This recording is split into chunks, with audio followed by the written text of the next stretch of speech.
What's good, YouTube? It's your man Rage King back with another one. Yes, another upload to the channel. And before we get started, I ask if y'all please go down there and hit that like button, hit that sub button, hit that share button, and hit that bell for notifications if you're new. Welcome to Rumble Rage TV. This is how we do Rage and Rebels. Crown up. And if you're new to the crew, welcome to the Rage and Rebel Revolution. Now let's vibe. And y'all got some news coming from the Call of Duty world, Activision. Call of Duty Vanguard might be the first game in a new trilogy. Now let's speak on it.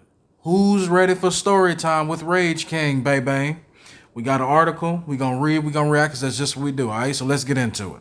Call of Duty Vanguard might be the first game in a new trilogy. Let me stop right there before I even continue. Call of Duty Vanguard is nothing more than Diet World War II, all right? This is nothing more than the patch World War II was supposed to get, all right? Or the update it was supposed to get, or should I like to say the down date, because every time it seems for some reason with these modern day AAA developers, when you get an update on something, something else gets broke. So how do you update something and other things get broke? So that wouldn't it be considered a down date? But that's just me. Let's read on.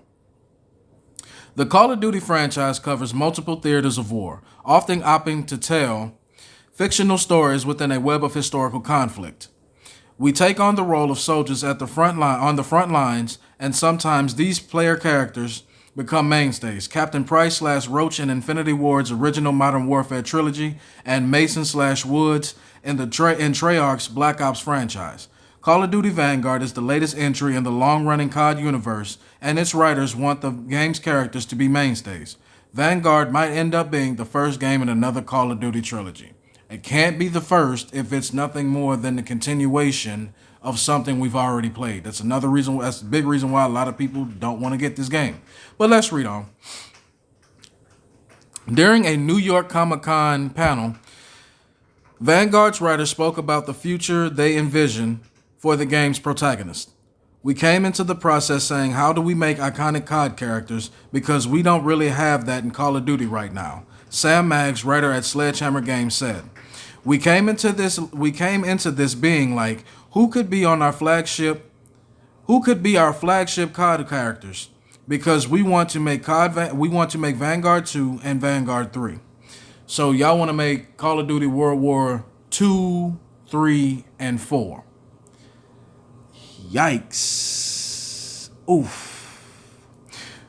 We have 2 more stories that we really want to tell with these characters. So we're hoping that if people love them as much as we do, we get to continue to tell the story of these people and make them figureheads for this era of COD.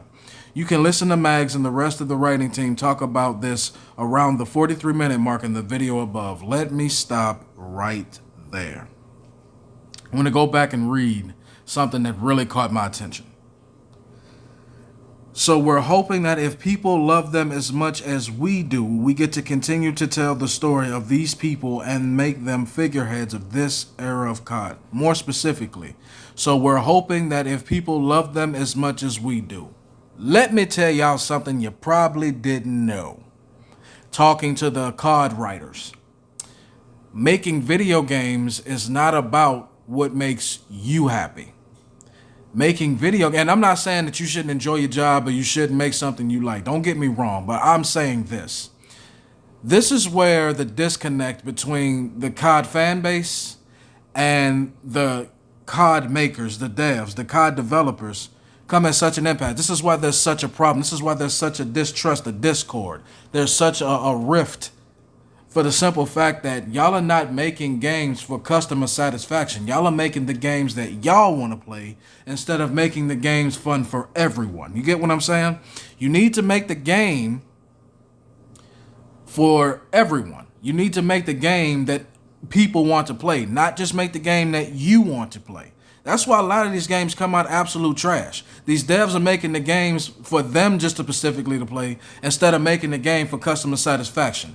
There is a difference. Notice there's a reason why Call of Duty Black Ops 1 and Black Ops 2, specifically more Black Ops 2, is so goated.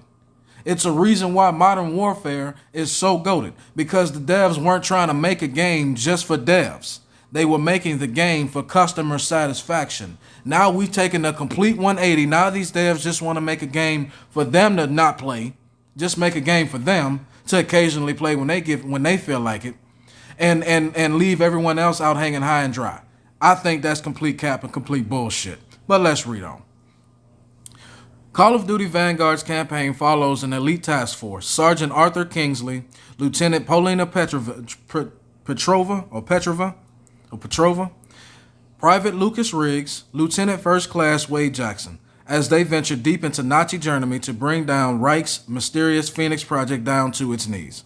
Call of Duty Vanguard drops on November 5th for PlayStation 5, Xbox Series XS, PlayStation 4, Xbox One, and PC. Now, having said all that, Call of Duty devs, Sledgehammer devs, whoever's working at Activision, Sledgehammer, and Treyarch, I need y'all to hear me and hear me good. Nobody wants to play Vanguard because it's a continuation of a game we've already played. So what the fuck makes you think that people want to play 2 more iterations of that? You are not making the game for you. You should be making the game for customer satisfaction. And the fact that y'all know people don't like how Vanguard is going to turn out, the fact that you know that people have already played Call of Duty World War II 2.0, the fact that you know people don't want to play this and yet you're still going to make it anyway, lets me further know that y'all are completely brain dead. You need to have what is called a pulse on your community. Once you don't have a pulse on your community, you have lost it all. Just because you're Call of Duty doesn't mean that you get to just make bullshit and get to sell it. Do y'all not realize that y'all have actual competition this year in Battlefield 2042, which I thoroughly enjoyed a hell of a lot more on the beta than I did Vanguard's beta? Or Vangarbage, as a lot of people like to allude to and call it, and rightfully so. So heed my warning. That trilogy, which ain't nothing more than a 5-part series of a game we've already played in 2017, don't do it. Don't do it. I would have more respect for y'all if y'all would just come out and admit that y'all are fresh out of ideas and y'all have no innovation on how to create a fresh new Call of Duty than to sit there and say, oh, well, we're going to create a trilogy out of this game because we like the mainstay characters that we hope y'all like. We like them, so we're going to hope that y'all like them so we can continue selling you the same ass bullshit. Cut it out. In the words of Bearded Beanie Guy, stop. Just stop. There is no logic in what you're doing. This is laziness personified right here. If y'all make this game a trilogy, which ain't nothing but the same game over and over and over, you're idiots. Do y'all not want to make money? Because this right here is a quick way to stop making money. Especially seeing that y'all got that dark cloud looming over y'all damn head already. Thanks to Bobby Kotick and his staff's bullshit. The last thing y'all want to do is piss off the fan base even more by selling them the same game over and over and over. But that's just my opinion. Y'all let me know down in the comment section what y'all think about a possible Call of Duty Vanguard trilogy on the horizon. Hashtag throw up emoji for me. Ugh. As long as you remain respectful and logical, we can have a conversation. But that's the end of my video. Hope y'all enjoyed. It's been a pleasure making it for you, and I'll see y'all later.